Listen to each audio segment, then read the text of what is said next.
How to do chest physiotherapy step by step in ICU.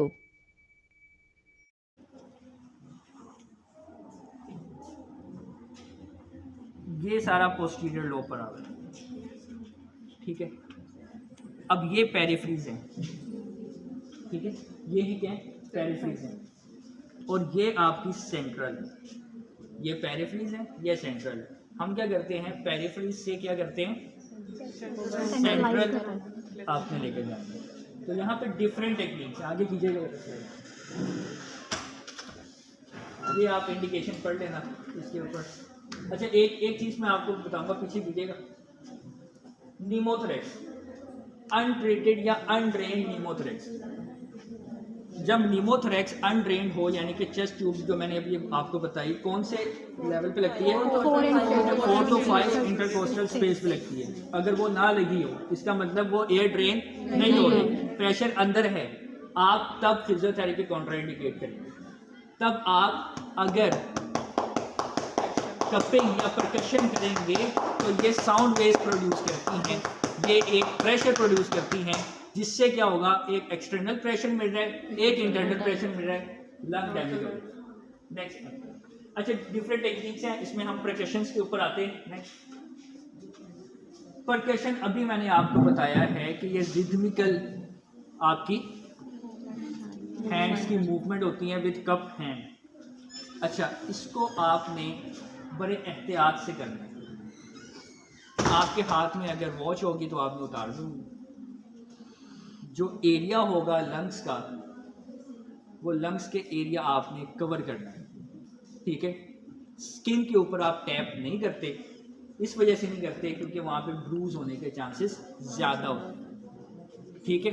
Specially जिसके patient के platelets कम हो, ठीक है। हमें अब पता है कि आप सबको पता है मौजन भाई कर रहे हैं ये चीज़, लोअर लोब को टारगेट कर रहे हैं। अब लोअर लोब को मैं यहाँ पे टारगेट करूँगा, अपर लोब का भी तो पोर्शन थोड़ा सा होता है ना, वो यहाँ पे होता है, ठीक है। ये लोअर लोब सारा ये और अपर लोब ये, ठीक है। अब मैं रिदमिकल फोर्स प्रोवाइड करूँगा, आपने बताना है कि ये कौन सी वेव्स में प्रोड्यूस कर रहा हूँ, ठीक है। हम स्टार्ट करते हैं, ये देखें, ये जो मूवमेंट होती है, कप एक बनाएंगे आप सब, ठीक है। अब कप जो होता है वो आपने फिंगर्स को रिलैक्स करना है, ठीक है। ये कप है। अब इसमें आपकी रिस्ट की मूवमेंट आएगी, ठीक है, और ये पैटर्न जनरेट होगा, ठीक है, ठीक है। आवाज़ आ रही, ये है साउंड वेव्स। यहाँ पे मैं साउंड वेव्स प्रोड्यूस कर रहा हूँ। अब ये साउंड वेव्स क्या करेंगी, ये वेव्स की शक्ल में होंगी, ये जाकर सेक्रीशंस जहाँ पे लगी होंगी उनको जाके कंप्रेस करेंगी और वापस आ जाएंगी। रेयर फ्रैक्शन का एक मैकेनिज्म होता है साउंड वेव्स में, मेडिकल फिजिक्स में आपने पढ़ा है। टक, वापस, फिर लगेंगी, फिर वापस, फिर कंप्रेस करेंगी और वापस आ जाएंगी। ये जब दो मैकेनिज्म आपस में मिलेंगे, ये एक वाइब्रेशन क्रिएट करेंगे। वो वाइब्रेशन से क्या होगा, सेक्रीशन लूज हो जाएगा, ठीक है। अब ये मैं वन हैंड से कर रहा हूँ, कहाँ पे कर रहा हूँ, लोअर लोब्स में कर रहा हूँ, ठीक है। अब सेकंड हैंड,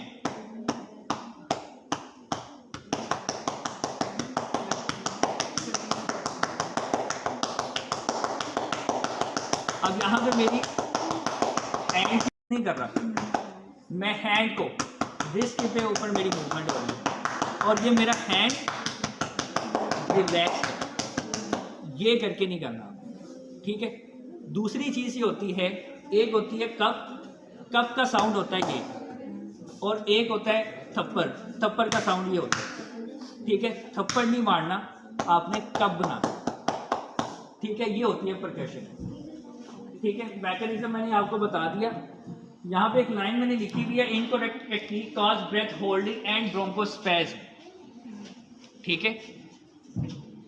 इनकरेक्ट टेक्निक वही है, या ये है, या थप्पड़ है, वो आपकी ब्रेथ होल्डिंग का करवा देगा। बच्चों में ये ज़्यादातर होता है।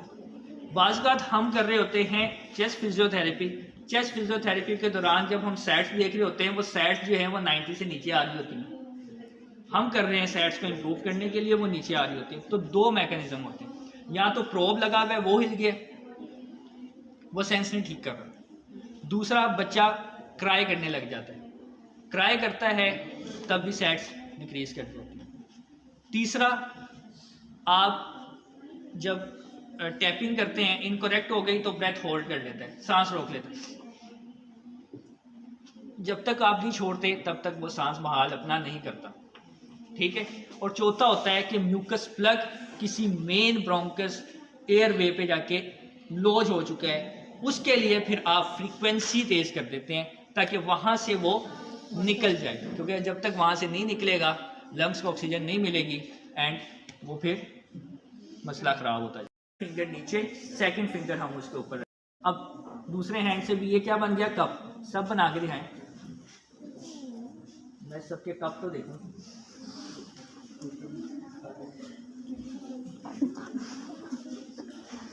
ये रिलैक्स रिलैक्स, हाँ ठीक है। उसमें फिर आपने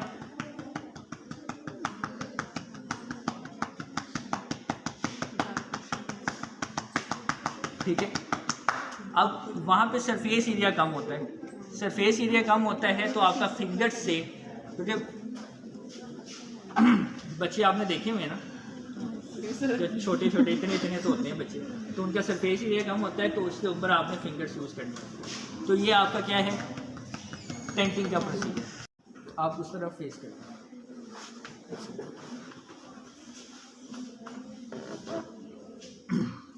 इंस्पायरेशन में लंग्स कहाँ पे मूव करते हैं, कैसे मूव करते हैं, rib cage, upward and forward, और एक्सपायरेशन में डाउनवर्ड एंड इनवर्ड। अब आपने क्या करना है, I am going to apply pressure.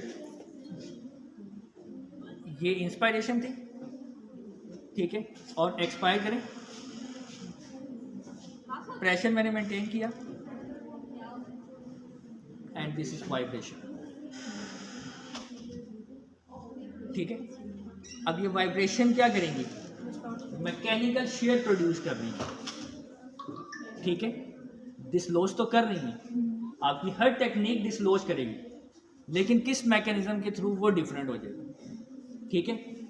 अब ये आप अगर मेरी साइड पे भी करवट लेता तो मैं कर लेता, ठीक है। ये आपको दिखाने के लिए कि आपने, अच्छा कुछ यूँ भी यूज़ करते हैं हैंड प्लेसमेंट, कुछ यहाँ से भी यूज़ करते हैं हैंड प्लेसमेंट, ठीक है, और कुछ दोनों हैंड से भी करते हैं। अब ये देखो, ये सारा हमने अभी सरफेस एनाटॉमी में पढ़ी है, सारा ये थोरेसिक केज है, ठीक है। ये नीचे की तरफ यूँ आ रहा है, मैंने पकड़ लिया है, वॉक स्टैंडिंग पोजीशन में मैं खड़ा हूँ, ठीक है, मैंने पकड़ लिया है केज, ठीक है। इंस्पायर करेंगे, अब एक्सपायर करें, एक प्रेशर है, फिर दोनों हैंड से वाइब्रेशन आ रही है, ठीक है। अब ये वाइब्रेशन, ठीक है, अब ये मेंटेन करना है आपने प्रेशर, ठीक है। बाज वाइब्रेशन, अब वाइब्रेशन अपवर्ड एंड डाउनवर्ड होती है, आप अप्रिशिएट कर रहे हो, ये अपवर्ड एंड डाउनवर्ड है, ठीक है। अब शेकिंग जो होती है, अब ये शेकिंग मैंने ये पकड़ लिया, ठीक है। अब इंस्पायर करें, एक्सपायर करें, ये भी एक्सपायरेशन होगा, ये टू एंड फ्रो मोशन। वहाँ पर मैं क्या कर रहा था, प्रेशर, यहाँ पे भी मैं प्रेशर अप्लाई करूँगा, ठीक है, लेकिन यहाँ पे मैं शेक करूँगा, हाँ। अब पीछे से आया था तो मैंने दोनों, आगे से आया हूँ तो मैंने सिर्फ एक हाथ रखा, ठीक है। अब इंस्पायर करेंगे, मैं थोड़ा प्रेशर डालूंगा ताकि मसल जो है वो स्ट्रेंथनिंग में आए। आइसोमेट्रिक्स अप्लाई करते हैं आप? yes. करते हैं ना।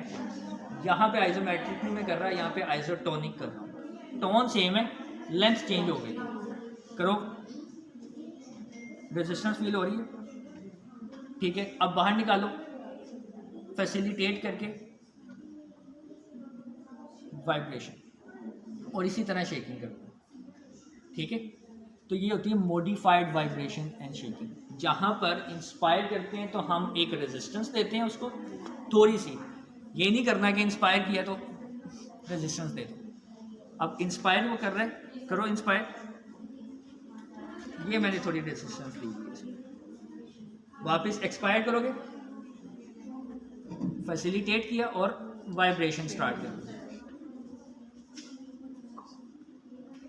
ठीक है।